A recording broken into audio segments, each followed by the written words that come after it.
स्वाति आनंद और पूजा पूजा पिहल, आप दोनों ने काम किया सुशांत सिंह राजपूत के साथ।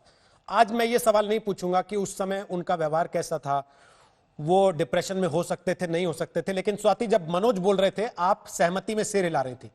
क्या आप भी सीबीआई जांच की मांग कर रही हैं इस मामले में?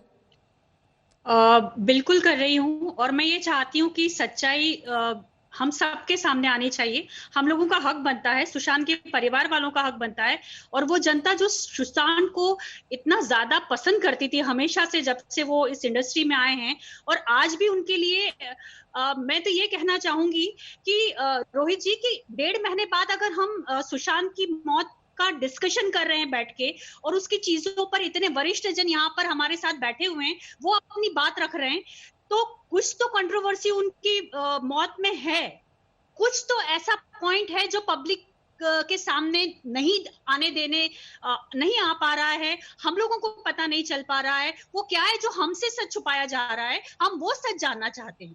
पूजा, आपको भी ऐसा लगता है?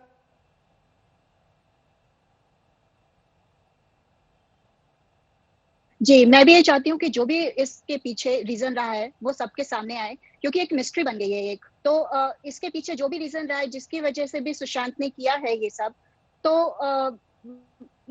वैसे थे नहीं जैसे हमने उनके साथ सीरियल में काम किया। वो बहुत ही हंसमुख, बहुत फन लविंग, सबके साथ मस्ती मजाक करते रहना, और बहुत हार्ड वर्किंग थे। तो ऐसा कभी लगता ही नहीं था कि वो ऐसा कर सकते हैं। इसके पीछे जो भी रीजन है वो दुनिया के सामने आना बहुत जरूरी है, मैं ये मानती हूँ। जैन साहब, आपने शेखर सुमन को भी सुना, आपने मनोज मुंतशिर को भी सुना, आपने अजय आलोक को भी सुना। जैन साहब, क्या आपको लगता है कि कुछ चीजें ऐसी थी जो मुंबई पुलिस की आंख से छूट गई, या जैसा ये लोग आरोप लगा रहे हैं कि उन्होंने किसी दबाव में छोड़ दी, ध्यान नहीं दिया?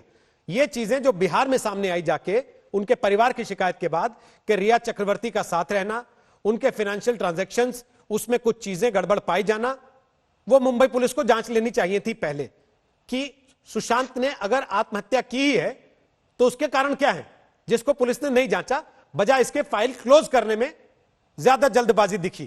क्या आपको लगता है ऐसा जैन साहब?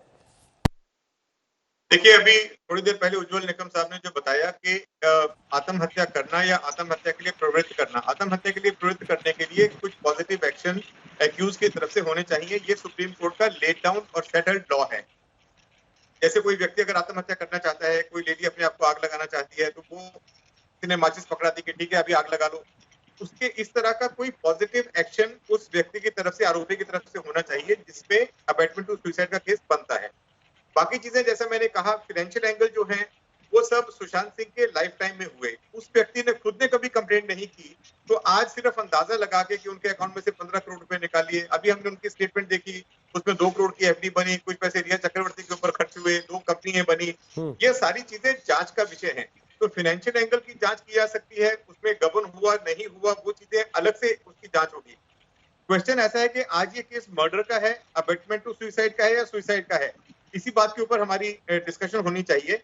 क्योंकि अगर मर्डर का केस है तो उसके जैसा फिट व्यक्ति अगर रेजिस्ट नहीं करेगा, उसके बॉडी पे बाकी के कोई मार्क नहीं रहेंगे, कोई मारहान के निशान नहीं रहेंगे, तो हम कैसे कहेंगे कि ये केस मर्डर का है? बार बार लोग बोल रहे हैं कि जो गले में जो फांस लगी थी वो सर्कुलर थी, वो सर्कुलर नहीं थी। मैंने उनकी फोटोज देखी है, वो जो मार्क है रस्सी का, वो सुइसाइडल मार्क है, और उसके बारे में जो भी रिपोर्ट आएगी आपके सामने होगी। मैं तो 33 वर्ष के एक्सपीरियंस पे बता रहा हूँ कि जो भी, सिर्फ इसमें एक ही चीज जो ऑब्जेक्शनेबल मुझे लगी कि जिस भी अधिकारी ने ये शुरू में बोल दिया कि ये सुसाइड है या सुसाइड जैसा लगता है, उनको ऐसा उस समय पे नहीं बोलना चाहिए था। इस चीज को ओपन हैंडेड रखना चाहिए था कि हमारी जांच चालू है, जब जांच खत्म हो जाएगी आपके सामने आ जाएगी। तो ये अब उस बात को तोड़ मरोड़ के हम लोग उसके ऊपर इतना डिस्कशन कर रहे हैं, इतने सारे केसेस हो गए, तो मुझे ऐसा लगता है कि जांच जो है वो मर्डर, अबैटमेंट टू सुसाइड या सुसाइड, इस चीज के ऊपर होनी चाहिए सिर्फ। और बाकी के जो फाइनेंशियल एंगल्स हैं वो सब हियर से हैं। उनकी सिस्टर को लगा, उनके फादर को लगा कि उसके अकाउंट में से पैसे चले गए, वो रिया चक्रवर्ती ने निकाल लिया, किसी और ने निकाल लिया, उन्होंने क्या किया पैसे का, वो सारी चीजें जो है वो फाइनेंशियल इरेगुलरिटीज में है। उनका अबैटमेंट टू सुसाइड के साथ में कोई डायरेक्ट संबंध नहीं है। ओके, इसलिए अजय आलोक कुछ कहना चाह रहे हैं आपसे, बोलिए अजय आलोक। मैं जैन साहब को, वो सीनियर अफसर हैं, रिटायर्ड हैं, मेरे से ज्यादा अनुभव है क्रिमिनल केसेस की, लेकिन मैं बस एक बात बताता हूँ कि तीनों चीजों में से जो भी हो, चाहे वो मर्डर हो, चाहे सुसाइड हो या अबैटमेंट टू सुसाइड हो, तीनों में मोटिव होना जरूरी है सर। ये financial angles white can't be motive. ये इमोशनल ब्लैकमेल, ये मेडिकल फाइल गायब करना, ये सब मोटिव क्यों नहीं हो सकते हैं? तो ये सारे लेकिन वो लीगली कहीं सस्टेन नहीं करेगा, वो मोटिव सस्टेन नहीं करेगा कहीं भी लीगली। अबेटमेंट टू सुसाइड को प्रूव करना ही सबसे मुश्किल काम है, ये आप भी बोलते हैं, ये सारे वकील भी मानते हैं। लेकिन इसका क्या मतलब है कि हम इन्वेस्टिगेट ही नहीं करें? हम पहले ही मान लें कि सुसाइड है, बंद कर दे, बस काम खत्म। मैंने ये कभी नहीं कहा कि इसमें इन्वेस्टिगेशन नहीं होना चाहिए। मैंने सिर्फ ये कहा कि बिहार पुलिस को ऑफेंस दाखिल करके मुंबई पुलिस के पास में भेज देना चाहिए था, क्योंकि उसके पिताजी की वो पहली ऑफिशियल स्टेटमेंट थी। अगर वो ऑफिशियल स्टेटमेंट रिकॉर्ड करके ऑफेंस दाखिल करके मुंबई पुलिस को भेज देते तो उस एंगल से मुंबई पुलिस भी जांच करती। मुंबई पुलिस ने कभी जांच करने से इनकार नहीं किया। सुशांत के पिताजी ने कभी स्टेटमेंट ही नहीं दिया मुंबई पुलिस को। बिहार पुलिस सशरीर पहुंच गई संडे को ही, मंडे को डीसीपी साहब से मिली, डीसीपी साहब ने क्यों नहीं कहा डीसीपी ये मामला ऑलरेडी सुप्रीम कोर्ट में पेंडिंग है। सुप्रीम कोर्ट डिसाइड करेगा कि उसकी जांच कौन करेगा। मेरे हिसाब से तो परसों गई स्टैंड नहीं बनता है उसमें इन्वेस्टिगेट करने का।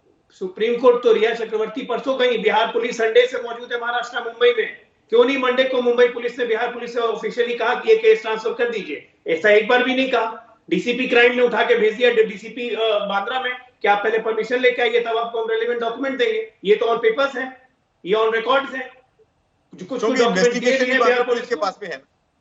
तो वही कह रहा हूं, तो जब आपको ट्रांसफर सर, अगर आपको ट्रांसफर लेना है केस का, तो आप इन्वेस्टिगेशन करने के लिए बिहार पुलिस को वहां क्यों भेज रहे हैं? आप ट्रांसफर मांग लेते हैं ना सीधा, एक लेटर देके कि आपको ज्यूरिडिक्शन नहीं है, 0 के नंबर देके एफआईआर ट्रांसफर कर दीजिए।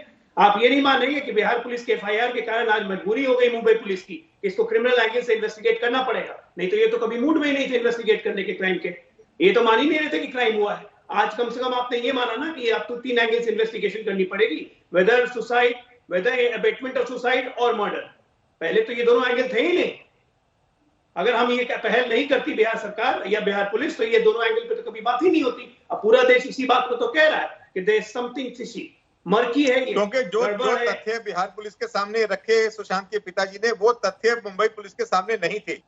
कि अब आप जो बोल रहे हैं कि मुंबई पुलिस ने इन्वेस्टिगेशन नहीं किया, यही चीज मुंबई पुलिस को बताते, मुंबई पुलिस को उसमें पिछले 30 दिनों से सुशांत के पिता को नहीं बताई गई। मुंबई पुलिस के पास में एक भी स्टेटमेंट नहीं है उसके पिताजी का कि इस तरह का कोई व्यवहार हुआ। सर, उनके पिताजी ने कहा कि पिछले 40 दिनों में ये सारे तथ्य उन्होंने खुद जुटाए। एक लेमैन अगर ये तथ्य जुटा सकता है, तो क्या मुंबई पुलिस, इतनी साधन संपन्न पुलिस जिसको आप स्कॉटलैंड यार्ड का भी दर्जा देते हैं, वो ये तथ्य नहीं जुटा सकती थी पिछले 40 दिन में? तो ये क्या क्या साफ साफ इंगित नहीं करता है कि मुंबई पुलिस इस दिशा में जाना ही नहीं चाहती थी? सबसे बड़ा प्रश्न यही है, और इसी पे पूरा देश सवाल उठा रहा है। और आज मुंबई पुलिस चक के घेरे में इसीलिए, और इसीलिए ये जांच हम बिल्कुल सुप्रीम कोर्ट में कहेंगे कि मुंबई पुलिस हमारा सहयोग नहीं कर रही है। इसीलिए ये जांच थर्ड एजेंसी, न्यूट्रल एजेंसी से करवाई। ठीक सर, ओके।